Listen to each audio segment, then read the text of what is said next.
예, 여기가 참 분위기가 좋죠.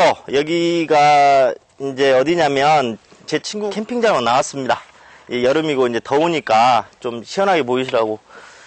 여기 분위기 굉장히 좋잖아요. 예. 오늘 제가 지금 설명드릴 거는 여러분들 진짜 많이 궁금들 하시죠? 개인회생 진행하실 때 통장 거래 내역을 어디까지, 어느 범위에서 법원에서 보는지에 대해서 굉장히 궁금해 하시거든요. 여기에 대해서 제가 설명을 드릴게요. 근데 저희 사무실에 또 어떤 여자분이 30대 초반일 거예요. 와가지고 상담을 하시는데 그렇게 통장 거래 내역을 언제까지 법원에서 확인하냐고 자꾸 저한테 질문을 하세요. 그래서 제가 아하, 이 양반 또 무슨 사연이 있구나 해서 이제 가만 얘기를 들어보니까 2년 전에 공무원인 친구가 통장을 좀 빌려달라고 해서 빌려줬대요. 예, 빌려줬더니 이 공무원인 친구가 이제 저한테 상담하는 사람의 통장을 가지고 뭘 했냐면 이 마카오에 가서 거기서 돈을 입출금을 해서 도박을 하는 거예요. 그러니까 친구는 공무원이니까 이런 게 걸리면 안 될 거 아니에요. 그래서 친구 통장을 가지고 그거를 한 거예요. 근데 이제 빌려줬던 이제 상담자죠. 저한테 오신 분은 자기가 이제 채무가 힘들어서 개인회생을 신청하는데 이 통장 거래 내역이 밝혀지면 그래도 자기 친구가 공무원 아닙니까? 그래서 어떤 인사상의 불이익이라든지 어떤 법적 제재 조치가 있는지를 굉장히 걱정하시더라고요. 이게 진정한 친구인가? 아니면은 쓰잘데기 없는 오지랖인지는 잘 모르겠어요.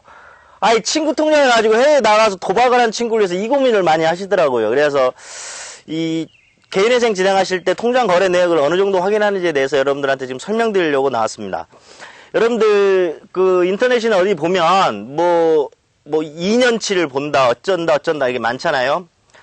정확한 건 없어요. 이거는 각급 법원마다, 그 다음에 그 법원에 있는 개인회생위원이나 판사님에 따라서 다 다릅니다. 근데 이제 일반적으로, 전국적으로 대개 이루어지는 경우에 대해서 설명드릴게요.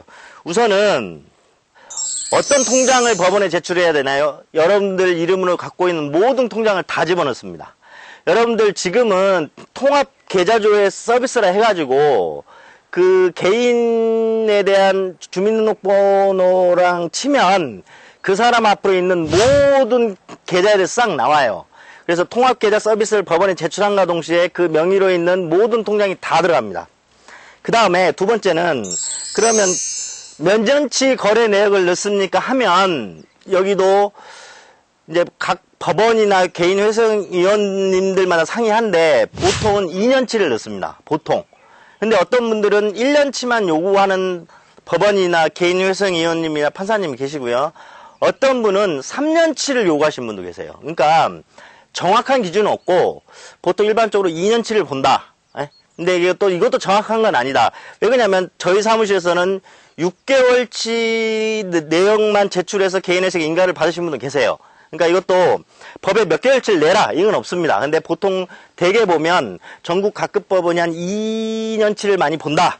네. 그 다음에 통장 내역에서 얼마 이상에 대해서 소명을 하라고 나오는지에 대해서는 그거는 보통 각급 법원마다 좀 차이는 있어요. 그러니까 제가 결국은 다 차이가 있는 거예요.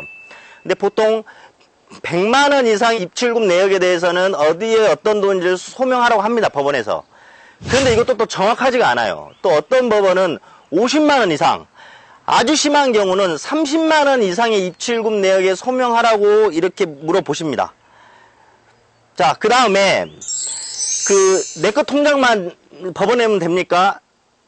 대개는 그렇죠. 그런데 이 개인회생위원님이나 판사님이 이제 개인회생을 신청한 의뢰인 통장을 보는데 어떤 특정 계좌에서 어떤 돈이 좀 자주 입금됐거나 어떤 특정 계좌로 돈이 자주 인출되거나 아니면 어떤 사람 이름한테 목돈이 들어왔거나 어떤 사람한테 목돈이 나가거나 이런 경우는 연관 계좌, 그래서 뭐 배우자 계좌 아니면 자식 계좌 아니면 부모 계좌 아니면 거기에 다른 사람의 어떤 특정인에 대한 입출금 거래 내용이 많으면 그 계좌도 제출하라고 법원에서는 보정명령이 나옵니다. 근데 그것도 그럴 것이 법원은 통장을 굉장히 중요하게 봐요. 왜 그러냐면 통장을 봐야 이 사람이 어떤 뭐 현찰 은닉을 한 게 없는지, 이 사람의 한 달 소득은 어느 정도 되는지, 그 다음에 직장이 한 곳이어서 거기서만 급여를 받는지 다른 데서도 받는지 여러 가지 등등을 보겠죠. 또 통장에 확인하면서 이 사람이 주식이나 도박 이런 거 여부도 확인하기 때문에 여튼 중요한 건 여러분들 개인회생을 진행하면서 어떤 법원은 여기까지만 딱 보니까 여기까지만 해서 이렇게 숨기고 갈 수 있어. 그 다음에 자신의 통장이 아닌 것만 사용하면 넘어갈 수 있어. 못해요. 개인회생위원님이나 재판부에서 이렇게 판단을 하시다가 어떤 이상한 자금 흐름이 이렇게 포착이 되시면 그 계좌까지도 법원에 제출하라는 명령이 나옵니다. 그러니까 여튼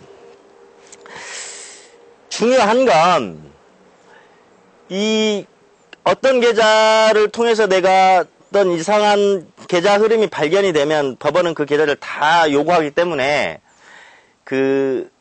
방금 전에 말씀드린 저랑 상담하신 분이요. 친구가 통장을 빌려줬던 해외에 나가서 도박을 하는 경우처럼 있으면 그거를 숨기려고 하지 말고 개인회생을 받아야지. 그 친구를 위해서 내가 개인회생을 하지 못하고 채권자의 압박이나 모든 나의 경제생활이 마비되는 이러한 현상이 발생되니까요. 내가 뭘 숨겨서 뭘 하실 수 있다는 생각은 안 하시는 게 맞습니다.